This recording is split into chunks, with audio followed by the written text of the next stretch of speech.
मराठा आरक्षणाच्या मागणीसाठी जालन्यातील अंतर्बली सराटीत मनोज जरांगे पाटलांनी सुरू केलेल्या उपोषणाचा 9वा दिवस आहे। जरांगे पाटील भूमिकेवर ठाम असून आंदोलनाचा तिढा कसा सुटणार याकडे आता सर्वांचंच लक्ष लागलंय। मनोज जरांगेंच्या भेटीसाठी सरकारचं शिष्टमंडळ आज अंतर्बली सराटीला जाणार आहे। राज्य मागासवर्ग आयोगाचे अध्यक्ष निवृत्त न्यायमूर्ती आनंद निरगुडे यांच्यासह निवृत्त न्यायमूर्ती आणि मुख्यमंत्र्यांचे सचिव जरांगे पाटील यांच्या भेटीला जाणार आहेत।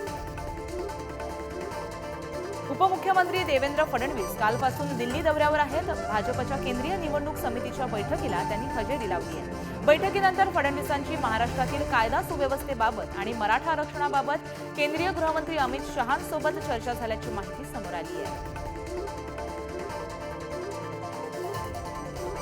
सुप्रीम कोर्टाच्या अल्टिमेटम नंतर आज शिवसेना आमदार अपात्रतेवर विधानसभा अध्यक्षांसमोर पुन्हा सुनावणी होणार आहे। नव्यानं पुरावे सादर करण्यासंदर्भात दोन्ही गटाकडून युक्तिवादाची शक्यता आहे। नव्यानं पुरावे सादर करण्यास अध्यक्ष परवानगी देणार का, आता याकडे सर्वांचंच लक्ष लागलंय।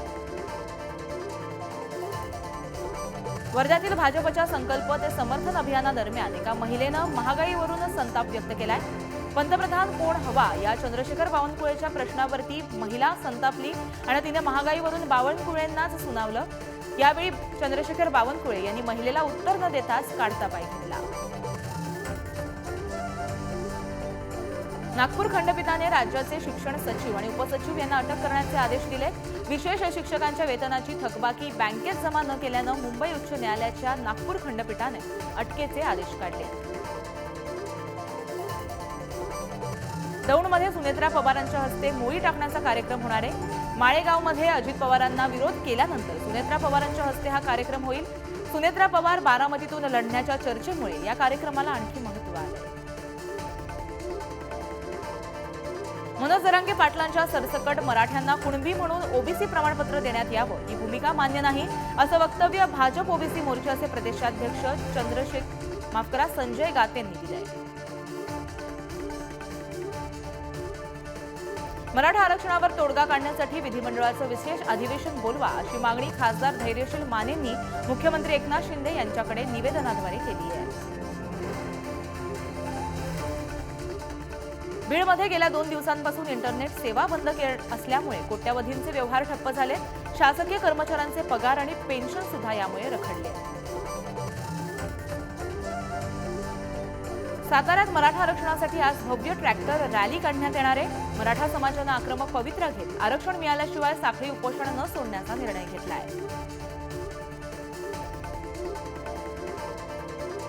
मराठा आरक्षणाच्या मागणीसाठी अकोल्यातील मूर्तिजापुरात आमदार हरीश पिंपळेंच्या घरावर धडक मोर्चा काढण्यात आलाय।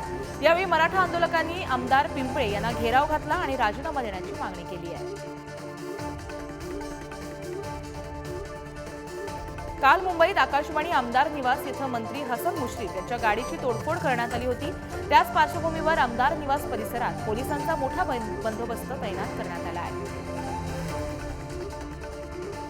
मराठा आरक्षण मागणीच्या आंदोलनानं राज्यभरात हिंसक वळण घेतल्याची परिस्थिती आहे। याच पार्श्वभूमीवरती कोल्हापुरातील आमदार आणि खासदारांच्या निवासस्थानी बंदोबस्तात वाढ करण्यात आली आहे। बुलढाणा संग्रामपूर बार असोसिएशननं मनोज जरांगे पाटील यांच्या आंदोलनाला पाठिंबा दिलाय, तर दुसरीकडे बुलढाण्यात सुरू असलेल्या साखळी उपोषण मंडपात जाऊन वंचित बहुजन आघाडीच्या पदाधिकाऱ्यांनीही पाठिंबा दर्शवला आहे। नांदेडच्या कंधार शहरात मराठा आरक्षणाच्या मागणीसाठी कॅन्डल मार्च काढण्यात आला। या मार्चमध्ये मोठ्या प्रमाणात गावकऱ्यांनी सहभाग नोंदवला होता। पुण्यातील खामगावात मराठा समाजाकडून कॅन्डल मार्च काढत साखळी उपोषण करण्यात आले। यावेळी पुणे जिल्हा राष्ट्रवादी काँग्रेसच्या अध्यक्षा वैशाली नागवडे उपस्थित होत्या। पुण्यातील दौंड तालुक्यातील यवतमध्ये मनोज जरांगेंना समर्थन देण्यात आले। समस्त ग्रामस्थांकडून कॅन्डल मार्च काढत साखळी उपोषणाला सुरुवात करण्यात आली आहे। हिंगोलीच्या माळधामणी येथे 17 वर्षीय युवतीनं मराठा आरक्षणासाठी आत्महत्या केली होती। त्यानंतर संतप्त नातेवाईकांनी तहसील कार्यालयासमोर मृतदेहासह ठिय्या मांडत तरुणीच्या कुटुंबियांना मदतीची मागणी केली। अखेर लिखित आश्वासनानंतर ठिय्या आंदोलन मागे घेण्यात आले। मनोज जरांगेंच्या आंदोलनाला थेट दक्षिण कोरियातून पाठिंबा मिळालाय। कोरियात शिक्षणासाठी गेलेल्या मराठी विद्यार्थ्यांनी मनोज जरांगेंना पाठिंबा दिलाय। दक्षिण कोरियातून व्हिडिओ बनवून विद्यार्थ्यांनी जरांगेंच्या आंदोलनाला समर्थन दिले। मराठा समाजाच्या आंदोलकांनी सोलापूर हैदराबाद आणि सोलापूर पुणे या राष्ट्रीय महामार्गावर रास्ता रोको आंदोलन केलंय। टायर पेटवल्यानं दोन्ही मार्गावरील वाहतूक ठप्प झाली होती। अमरावतीत सकल मराठा समाजानं मनोज जरांगे पाटलांना पाठिंबा देत एक दिवसीय उपोषण केलंय। यावेळी मराठा आरक्षणाची मागणी करत जोरदार घोषणाबाजी देखील करण्यात आली आहे। धाराशिवच्या भूम शहरामध्ये मराठा समाजाच्या आरक्षणासाठी भव्य कॅन्डल मोर्चा काढण्यात आलाय। यामध्ये भूम शहरातील आणि तालुक्यातील मराठा बांधवांनी मोठ्या संख्येनं सहभाग नोंदवला। मुंबईत झालेल्या सर्वपक्षीय बैठकीत योग्य निर्णय न झाल्यानं मराठा समाज आक्रमक झालाय। छत्रपती संभाजीनगरातील नागपूर मुंबई महामार्गावर बैठकीतील ठरावाच्या प्रती जाळून सरकारविरोधात जोरदार घोषणाबाजी करण्यात आली आहे। मावळ तालुक्यातील घोणशेत गावातील मुलीनं मराठा आरक्षणाच्या मागणीसाठी उपोषणाला बसलेल्या जरांगे पाटील यांची रांगोळी काढून प्रतिकृती साकारली आहे। ही रांगोळी पाहण्यासाठी पंचक्रोशीतील नागरिक मोठी गर्दी करत आहेत। हिंगोलीच्या जवळा बाजार परिसरामध्ये करंजाळा गावामध्ये मराठा आरक्षणासाठी कॅन्डल मार्च काढण्यात आलाय। सकल मराठा समाजाच्या वतीनं काढलेल्या या मार्चमध्ये गावातील सर्व समाज बांधवांनी सहभाग घेतला होता। मावळच्या टाकवे गावात मनोज जरांगे पाटलांच्या समर्थनार्थ सकल मराठा समाजाच्या वतीनं मशाल मोर्चा काढण्यात आला। यावेळी मराठा बांधवांनी सरकारच्या विरोधात जोरदार घोषणाबाजी करत आरक्षणाची मागणी केली आहे।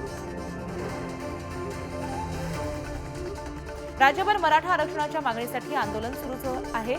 मराठवाड्यात या आंदोलकांना हिंसक वळण मिळालंय। यामुळे पुण्यातून मराठवाड्याला जाणारी बस सेवा 2 दिवसापासून बंद आहे। मराठा आरक्षणासाठी अहमदनगरच्या तहसील कार्यालयासमोर उपोषणाला बसलेल्या 4 जणांची प्रकृती खालावली। त्या 4 उपोषणकर्त्यांवरती उपोषणस्थळी उपचार करण्यात आले। मावळ तालुक्यातील अंतर मावळच्या नागाथली गावामध्ये मराठा आरक्षणाच्या मागणीसाठी कॅन्डल मार्च काढण्यात आला। यावेळी मनोज जरांगे पाटलांना समर्थन देण्यासाठी गावकऱ्यांनी मोठ्या संख्येनं सहभाग घेतला होता। मराठा आरक्षणाच्या मागणीसाठी वर्ध्यातील पुलगावात कॅन्डल मार्च काढण्यात आलाय। यावेळी सकल मराठा समाजाच्या वतीनं मनोज जरांगे पाटलांच्या आंदोलनाला पाठिंबा देण्यात आला आहे। मराठा आरक्षणासाठी सर्वपक्षीय बैठक घेण्यात आली आहे। यामध्ये आरक्षणाबाबत कुठलाही ठोस निर्णय न झाल्यानं नगरमध्ये मराठा समाज आक्रमक झालाय। तहसील कार्यालयासमोर सर्वपक्षीय ठरावातील निर्णयाची होळी करत आंदोलन करण्यात आलंय।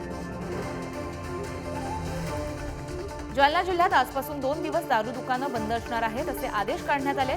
मराठा आरक्षणाच्या पार्श्वभूमीवर कायदा आणि सुव्यवस्थेचा प्रश्न निर्माण न होण्यासाठी हा निर्णय घेण्यात आला आहे। मावळच्या कार्ला गावात मराठा क्रांती मोर्चाच्या वतीनं मराठा आरक्षणासाठी आंदोलन करण्यात आले। यावेळी गाढवाला खासदार आणि आमदार बनवत आंदोलनकर्त्यांनी सरकार विरोधात जोरदार घोषणाबाजी केली आहे।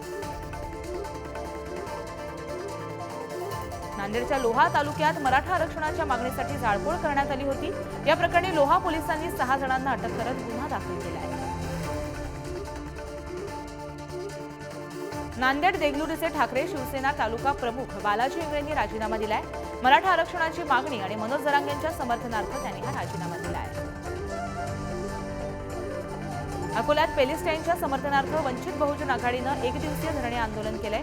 अकोला जिल्हाधिकारी कार्यालयासमोर केलेल्या आंदोलनात वंचित आघाडीच्या पदाधिकाऱ्यांसह मुस्लिम समाज बांधव मोठ्या संख्येनं उपस्थित होते। गेल्या 15 दिवसापासून आशा सेविका आणि गटप्रवर्तकांचं आंदोलन सुरू आहे। सरकारनं आशांना 7,000 तर गटप्रवर्तकांना 6,200 रुपये मानधनवाढीचा निर्णय घेतलाय। मात्र मागणी अपूर्णच असल्यामुळे संप सुरूच ठेवण्यात आला आहे। पुण्याच्या दौंड तालुक्यातील खुडबाव या गावामध्ये मराठा आरक्षणासाठी कॅन्डल मार्च काढण्यात आलाय। सकल मराठा समाजाच्या वतीनं काढलेल्या मार्चमध्ये गावातील सर्व समाज बांधवांनी मोठ्या संख्येनं सहभाग नोंदवला आहे। भाजप नेते माजी खासदार निलेश राणे हे आज रत्नागिरी दौऱ्यावर जाणार आहेत। नाराजी नाट्यानंतर ते पहिल्यांदाच रत्नागिरीत जाणार आहेत। दिल्लीचे मुख्यमंत्री अरविंद केजरीवालांची आज पुन्हा ईडीकडून चौकशी करण्यात येणार आहे। कथित मद्य वाटप घोटाळ्याप्रकरणी केजरीवालांची चौकशी होणार आहे। यापूर्वी केजरीवालांची 9 तास सीबीआयनं चौकशी केली होती।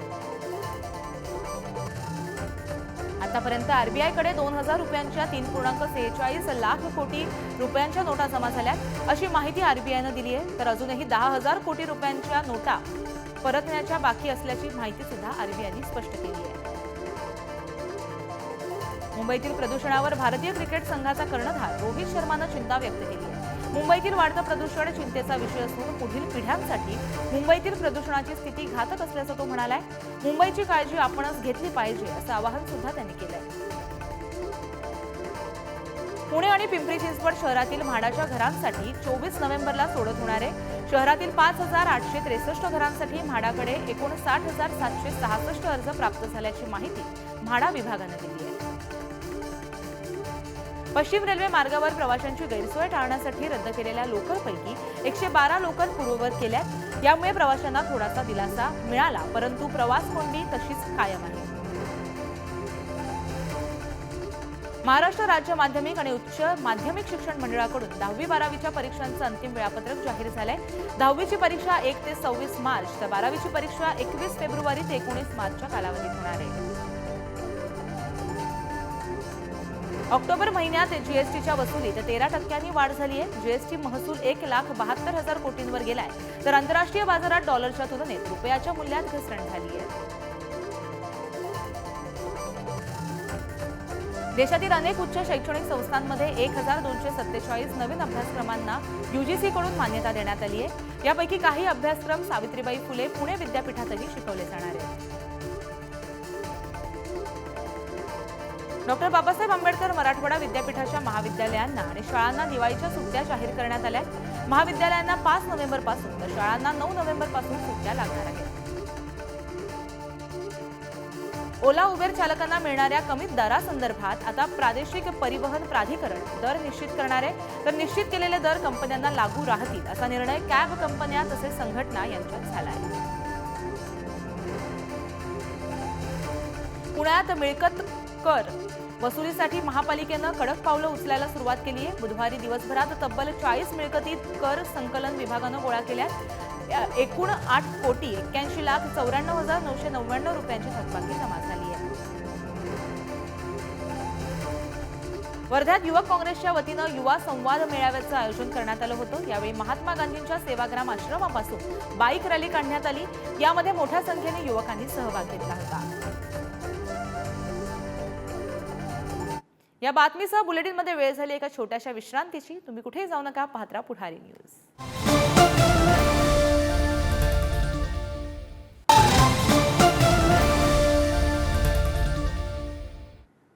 ब्रेक नंतर तुम्हा सर्वांचं स्वागत आहे पुढारी न्यूजमध्ये. आता जाणून घेऊया उर्वरित बातम्यांचा वेगवान आढावा. राज्यात विविध मागण्यांसाठी जीएसटी विभागानं राज्यव्यापी कामबंद आंदोलन सुरू केलंय. या आंदोलनामुळे राज्यभरातील जीएसटी विभागाची अनेक कामं ठप्प झाली आहेत. मराठी आणि इंग्रजी माध्यमातील 2री ते 8वीच्या विद्यार्थ्यांसाठी ऑनलाईन साप्ताहिक स्वाध्याय प्रायोगिक तत्वावर सुरू करण्यात येणार आहे.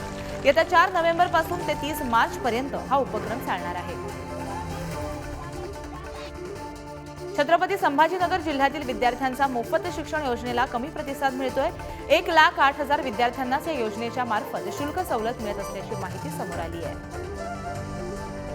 पिंपरी चिंचवड बाल भिकारी मुक्त शहर करण्यासाठी हॅपी स्कूलची संकल्पना राबवण्यात येते. पोर्टेबल शाळा रोटरी क्लब पिंपरीच्या वतीनं उभारण्यात येत आहे. छत्रपती संभाजीनगरमध्ये तब्बल 7 वर्षापासून रखडलेल्या प्रधानमंत्री आवास योजनेच्या प्रत्यक्ष कामाला दिवाळीनंतर सुरुवात होणार आहे. यासाठी महापालिका लाभार्थ्यांकडून प्रकल्प पसंतीचे अर्ज मागवले गेले. नवी मुंबईच्या किरकोळ बाजारात कलिंगडाच्या फळाला मागणी वाढली आहे. सध्या कडाक्याचा उन्हाळा असल्यामुळे या झळा अनेकांना सोसाव्या लागतात. यामुळे थंडगार रसाळ फळांना चांगलीच मागणी आलेली दिसते. अमरावतीच्या चांदूर बाजारात आशा सेविका आणि गटप्रवर्तकांची बेमुदत आंदोलनाला सुरुवात झाली आहे. यावेळी आशा सेविका आणि गटप्रवर्तकांना शासकीय कर्मचाऱ्यांचा दर्जा देऊन शासकीय वेतन श्रेणी आणि भत्ता लागू करण्याची त्यांची मागणी आहे. नवी मुंबई कृषी उत्पन्न बाजार समितीचे मध्ये पेरूची आवक कमी झाल्याचं चित्र पाहायला मिळतंय. आवक कमी झाल्यानं पेरूच्या दरात वाढ झाल्यानं ग्राहकांनी खरेदीकडे काही प्रमाणात पाठ फिरवल्याची माहिती मिळते. या सर्व महत्त्वाच्या बातम्यांसह बुलेटिनमध्ये वेळ झाली इथेच थांबण्याची, मात्र बातम्यांचा ओघ असाच सुरू राहणार आहे. तुम्ही कुठेही जाऊ नका, पाहत राहा पुढारी न्यूज.